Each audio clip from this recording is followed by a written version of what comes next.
你好，欢迎收听陪你读书，我是主播小静。今天要为你讲解的书叫《平台战略》，副标题是正在席卷全球的商业模式革命。它是一本讲述商业战略的工具书。本书一共256页，我会用大概20分钟的时间为你讲述书中的精髓，了解平台模式的价值和它的设计机制。你可能也很清楚，商业模式是企业的核心，一家公司通过什么样的模式发展，通过什么方式赚钱，决定了它的核心竞争力到底有多强。而且不只是企业内的人关注这一点，所有对商业世界感兴趣的人也都会好奇某一家公司的商业模式究竟是什么样的，未来有没有发展的潜力。这本书的重点分析了平台模式，作者认为无论是电商行业、互联网行业还是传媒行业，只有把自己打造成平台，公司才有和产业上下游进行对话的资本，而且它自身也能从中发掘出过去根本不可能实现的价值。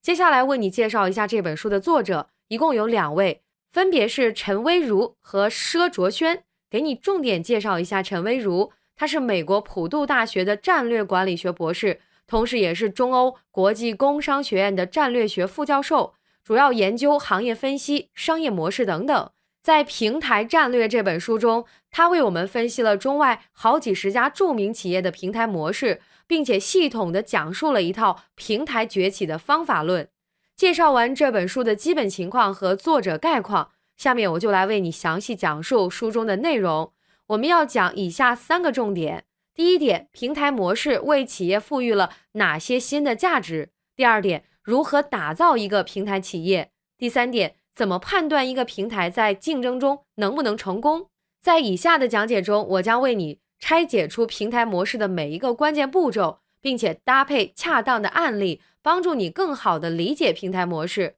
我们先看第一点，平台模式到底给企业赋予了什么新的价值？什么是平台呢？作者认为，能够沟通多方，为别人提供价值，让合作伙伴一起赚钱的方式，就是平台模式。比如淘宝就是一个沟通买家和卖家的平台，而且平台模式主要具备这样的2个价值：第一，它能重组产业链；第二呢，它能为企业发掘新的商业机会。接下来我分别给你举例说明。先来说说平台模式是怎么样重组价值链的。比如出版行业，传统出版业的价值链是这样的：作者负责生产内容，然后出版社和印刷厂负责排版印刷，接下来是经销商和零售商，他们负责各个渠道的销售，最后才是读者买到手，阅读自己感兴趣的内容。总的来看，整个链条是线性的，轻易跳过哪个环节都不行。但是互联网出现之后，线上阅读平台崛起了，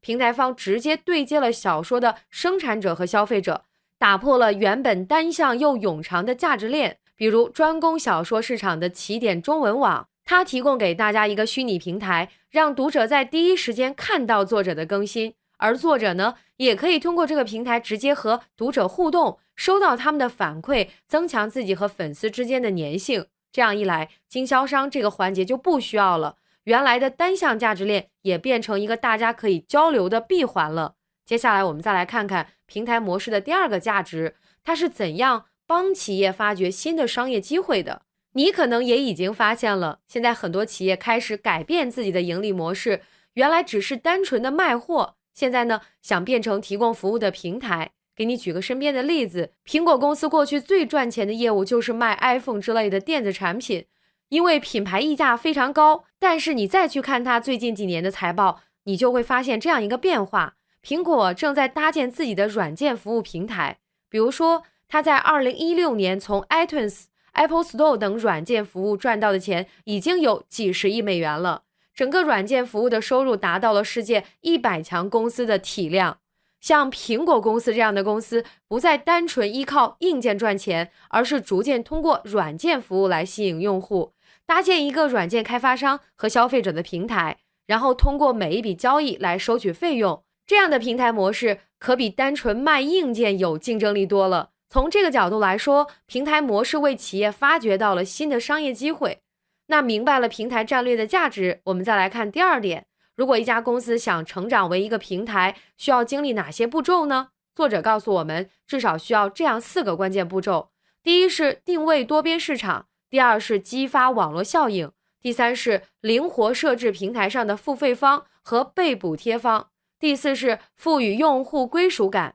我们先来看看第一步，定位多边市场，这是什么意思呢？简单来说，就是你需要找到可能使用你平台的多边群体，比如说淘宝找到了卖家和买家，然后把它们连接在一起。滴滴找到的是司机和乘客，通过手机软件也把它们连到一起。还有我们前面说过的起点中文网，它连接的是作者和读者这两个群体，这些就是他们的多边市场。定位到了多边市场之后，第二步就是要激发网络效应了。我先给你解释一下网络效应是什么意思。它指的是当使用产品或者服务的消费者变多了之后，产品本身的价值也会不断增加。比如谷歌，使用谷歌进行搜索的用户越多，谷歌搜索的算法就会得到更多训练，这样一来，我们用它来搜索信息的体验就会变好，就有更多人愿意使用它的服务，这就是一种典型的网络效应。为了打造平台企业，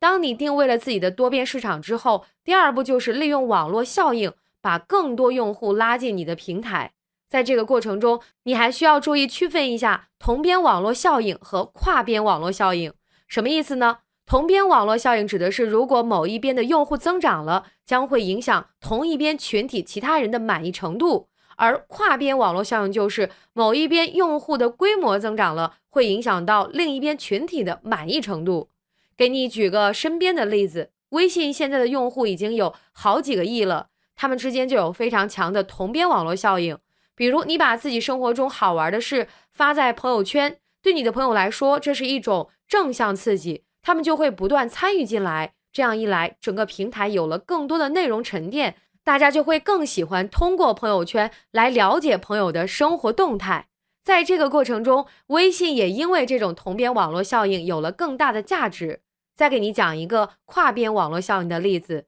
比如滴滴打车，最开始是怎么成长起来的呢？就是依靠大量补贴司机和乘客。比如说，司机每接一单给他10块钱，用户每叫一次车可以减免10块车费。为什么滴滴要同时补贴两边？因为司机和乘客之间就有非常强的跨边网络效应，只有乘客多了，订单才会更多，司机才更愿意来这个平台接单。反过来说，只有司机多了，乘客能更快打到车，他们才更愿意使用滴滴这个软件。两边用户都可能影响对方的满意度，这就是跨边网络效应的力量。再接下来是第三步，你还需要灵活设置平台上的付费方和被补贴方。什么意思呢？一般来说，如果你的平台没有为用户提供独特的价值，那在初期想要吸引用户，最好的方法就是为部分用户提供补贴，这样可以激发同一群体内更多人来使用，这个群体就是被补贴方，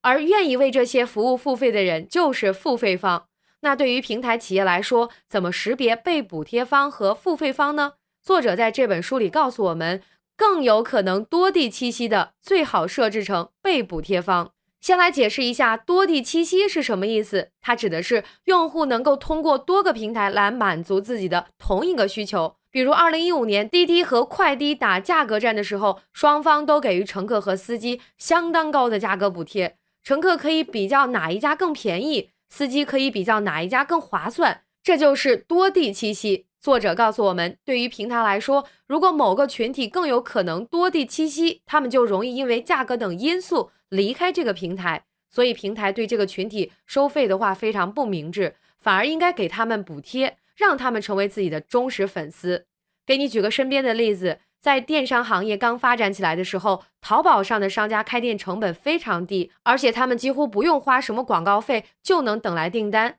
在2006年，电商平台的前3名分别是淘宝网、拍拍网、易趣网，他们占据的市场份额相差不大。这时候对商家来说，多地栖息比较容易，所以这时候的淘宝就很难向商家收费，反而需要自己主动帮优质商家引流。但是几年之后，一方面是淘宝的市场占有率远远领先，另一方面是商家已经在淘宝上积累了大量的客户资源和高分评价，所以这时候商家再想换平台的话，成本就太高了。等到商家没什么多地栖息的可能性了，淘宝才有底气向商家收取一定的开店费用和推广费用，让商家成为自己的付费方。当然，你可能还会问了，难道所有的平台都一定要有付费方和被补贴方吗？如果某个平台的两边用户都不愿意付费，而且多地栖息的可能性都不小，是不是平台就做不起来了？也不一定。作者告诉我们，如果平台没法把某一方完全看成付费方，将另一方完全看成被补贴方，这时候最好的解决方案是准确识别用户的需求，需求强的那一方就是未来的付费方。比如世纪佳缘这个婚恋网站，我们知道它是给男女会员提供互动机会的一个平台，这样一个平台就没有机械的把某个性别划分为付费方，而是根据用户的需求，让那些想要享受增值服务的人为平台付费。付费会员不仅有特殊的身份展示，还能看到哪位会员最近查看过他，而哪些不付费的普通用户也可以查看其他会员的基础资料，相当于被补贴的一方。这样一来，平台就有了自己的付费方和被补贴方。讲完了第3个步骤，接下来是最后一步。作为平台方，你必须赋予用户一定的归属感。作者在这本书里说，赋予归属感的方式一般有2种，一种是依靠产品，一种是依靠机制。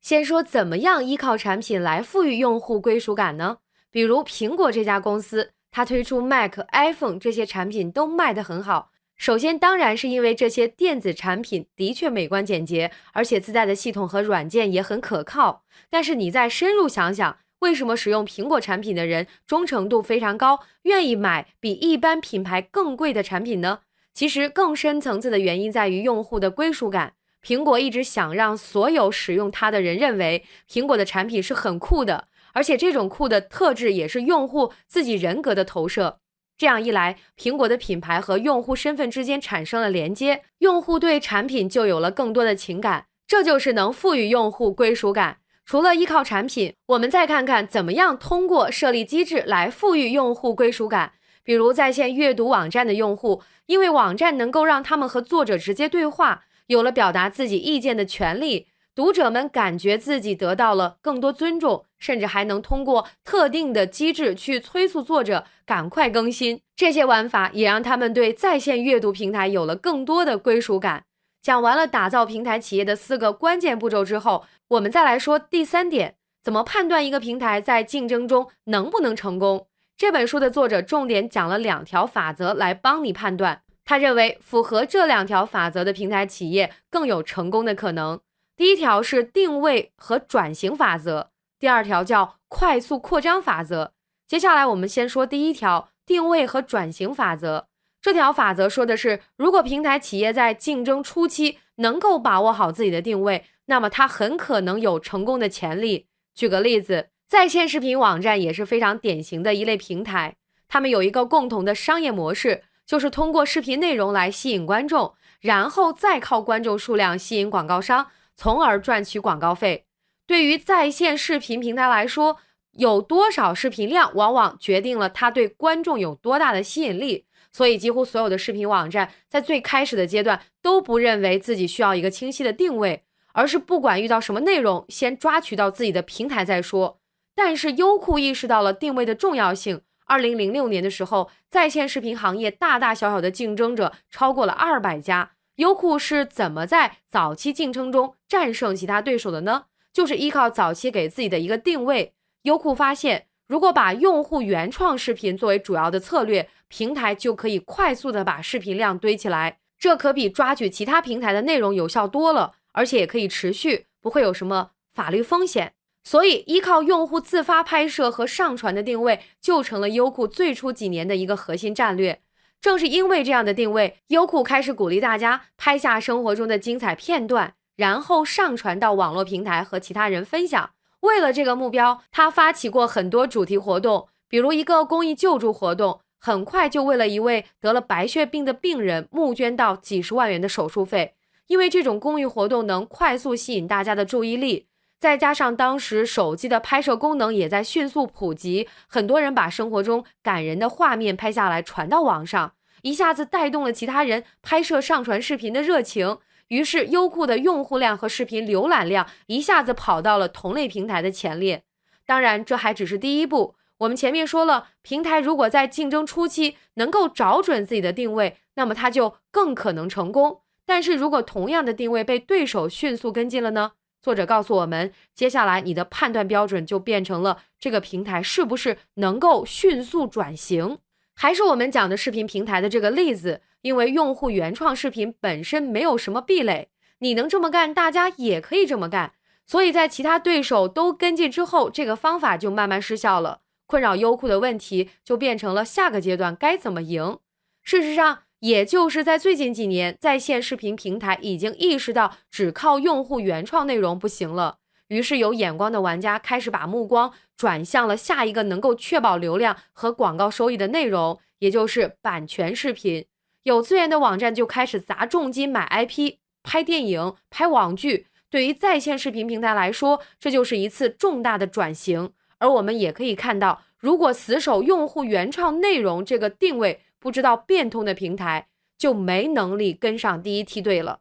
总的来说，在线视频平台的核心资源一直是内容，这一点始终没有变。但是在这个产业竞争的初期，优酷依靠用户原创内容这个定位可以脱颖而出，而在下一个阶段，很多对手都开始跟进同样的定位策略，这时候我们再用原来的定位法则来判断就没什么用了。所以我们还需要理解平台的转型法则，那些转换焦点开始注重内容质量的平台，成为了下一波有潜力的玩家。讲完了定位和转型法则，接下来我们再来说说怎么样用快速扩张法则来判断一个平台企业有没有可能成功。简单来说，平台企业为了达到赢家通吃的效果，需要确保在机遇来临的时候，自己的模式能够迅速扩张，这就是更有可能成功的企业。而那些因为门槛、人力等问题容易错失机遇的平台企业就没有什么潜力了。我们还是来举婚恋平台的例子，其实这个行业最开始的时候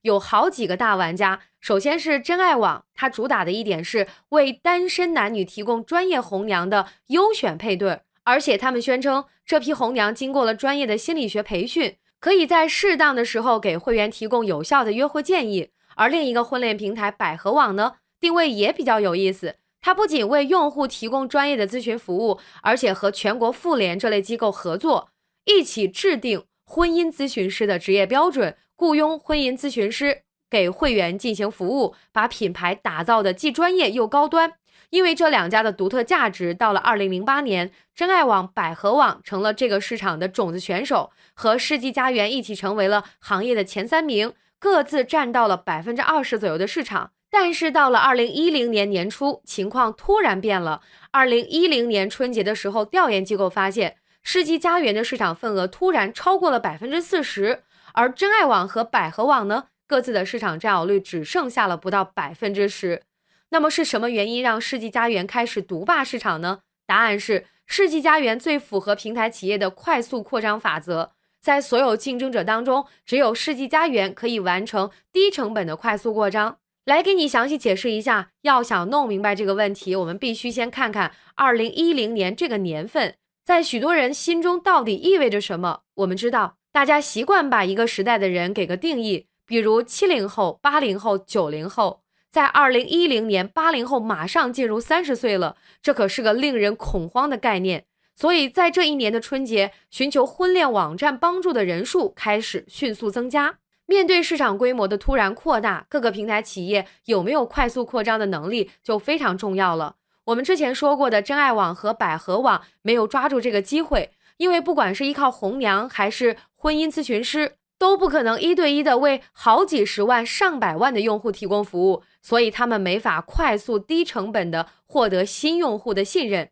但是世纪佳缘可以，因为只有它依靠算法把人工介入的程度降到最低，单纯依靠兴趣爱好、交往条件这些需求推荐匹配，让用户自己进行选择，把寻找潜在配偶的价值快速复制给每一个用户。这种模式就符合我们之前说的快速扩张法则，它比依赖人力要简单快捷得多。所以世纪佳缘的平台模式具备了快速扩张的能力，它的用户量也就开始迅速增长，把其他对手远远甩到了身后。这就是运用快速扩张法则来判断平台企业有没有可能成功的方法。以上就是《平台战略》这本书中最有价值的3点。下面来简单回顾一下今天为你分享的内容。首先，平台模式带来了2点新的价值。第一个是重组产业链，第二个是帮助企业发掘新的商业机会。其次，要想打造一个平台企业，你需要经历4个关键步骤。第一是定位多边市场，第二是激发网络效应，第三是灵活设置平台上的付费方和被补贴方，第四是赋予用户归属感。最后，怎么样判断一个平台企业在竞争中能不能成功，需要用好2条法则，一条是定位和转型法则，另一条是快速扩张法则。讲完了《平台战略》这本书的3个关键点，你可能还要疑惑，比如是不是所有的企业都能打造成平台，或者不做平台行不行？在作者看来，能够借力互联网完成快速扩张，从而降低自己成本的企业更有潜力打造成平台。而且现实世界的商业模式是多种多样的，大公司可以把自己打造成平台，小公司可以成为依附平台的一个小玩家，服务于特定的人群，这种小而美的商业模式也是相当不错的。以上就是这期音频的全部内容，感谢关注陪你读书，欢迎点赞分享，同时可以打开旁边的小铃铛，陪你读书的更新会第一时间提醒你。我是主播小静，我们下期再会。